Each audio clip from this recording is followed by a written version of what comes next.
What if I told you that the biggest mistake of your life is not failing, but never trying at all?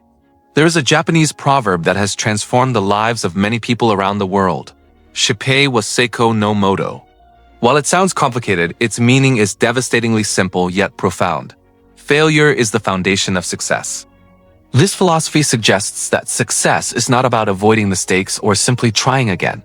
It is the realization that failure is not the opposite of success, but the very path to it. Researchers who study human behavior have revealed something fascinating. People who avoid failure at all costs are much more likely to live with deep regret.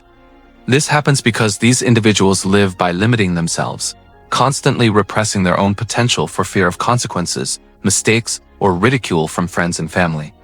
This fear kills dreams before they even exist, preventing people from opening businesses, taking courses, asking someone out, or investing in their dreams.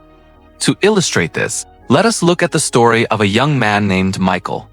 At 22 years old, Michael worked a low-paying job at an electronics store. He wasn't unintelligent. He had ideas, dreams, and immense potential, but he was controlled by a fear of failure. Every day was a repetitive cycle of waking up at 6 a.m., working, watching Netflix, and sleeping. He knew he was trapped. Since childhood, he had imagined owning his own company and being the master of his own time.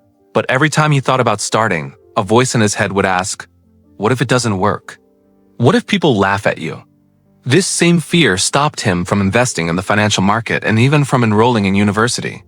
Most painfully, it kept him from speaking to Sarah, a brilliant and beautiful colleague he had been in love with for months. Every time he mustered the courage to ask her out, he was paralyzed by the thought of being rejected in front of everyone. It is important to understand that fear is a natural mechanism for human survival. In ancient times, fear kept us alert and prevented us from taking life-threatening risks. A tribe member who was too brave might be killed by a wild animal, while the fearful stayed safe. However, in the modern world, this ancient brain mechanism makes us treat non-threatening situations like mortal dangers. If you talk to someone you like, and they say no, your life does not end, yet your brain reacts as if it might. The reality is that the regret of never having tried is much worse than the discomfort of failure. Michael was suffering every day, not because he failed, but because he was merely existing.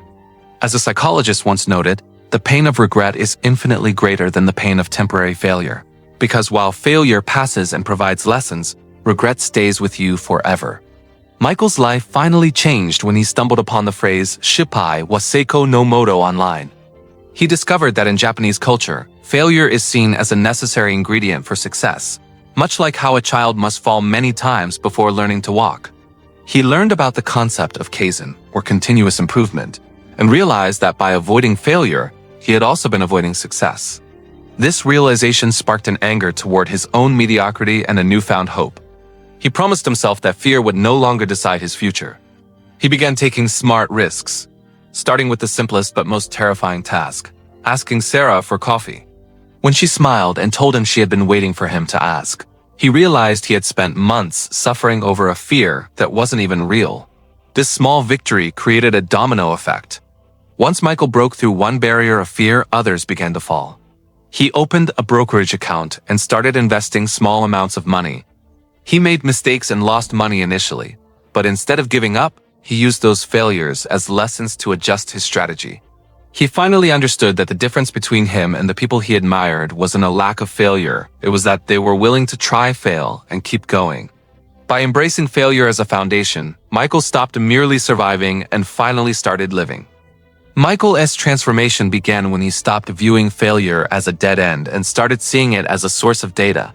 After analyzing his past mistakes and adjusting his strategy, he began to see positive results within 3 months. Rather than quitting his job impulsively, he practiced wisdom by building a business plan and testing his ideas in his spare time. His first product was a complete failure, but instead of giving up, he asked for feedback. Through 3 iterations adjusting for price, utility, and branding, he finally achieved steady sales. He realized that every mistake was simply the market teaching him how to succeed. This aligns with research showing that the primary difference between successful people and those who fail isn't talent or luck, but the perspective that failure is information rather than a personal identity. Neuroscience explains that our brains often struggle to distinguish between real physical danger and the imagined fear of social rejection. Michael's fear of asking out a woman named Sarah triggered a predator response, yet the only real risk was a few moments of discomfort. This highlights the importance of distinguishing between reckless behavior and calculated risk.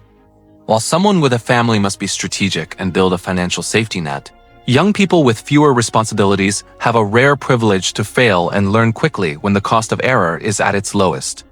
A year after embracing the Japanese philosophy of Shippai with Siko no Moto, the idea that failure is the foundation of success, Michael's life changed. His business provided extra income, his relationship with Sarah flourished, and he learned that while fear is a human constant, it should be treated as a sign of growth rather than a reason to stop. Through this journey, Michael embraced 5 essential lessons. First, he learned that failure is temporary, but the regret of never trying is permanent. Second, he realized that nobody gets it right the first time. Perfectionism is merely a barrier to starting.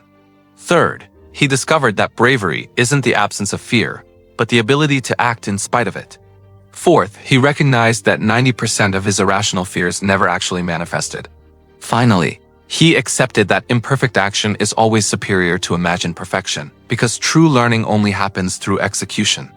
This philosophy mirrors the Japanese concepts of wabi-sabi, which finds beauty in imperfection, and kintsugi, where broken ceramics are repaired with gold to honor their history.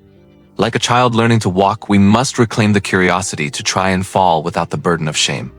Ultimately, human motivation is defined by one's tolerance for discomfort. Successful entrepreneurs fail an average of nearly 4 times before finding success. They simply choose the temporary discomfort of uncertainty over the permanent mediocrity of safety. Studies of the elderly show that the greatest regrets are not the mistakes made, but the opportunities never taken, the businesses not started, and the risks not seized. At 23, Michael is now thriving because he chose to be more afraid of a life of omission than a life of errors. Whether you are starting a business, a course, or a conversation, the message remains: do not let the fear of failing paralyze you. Failure is not the opposite of success. It is the very foundation upon which success is built.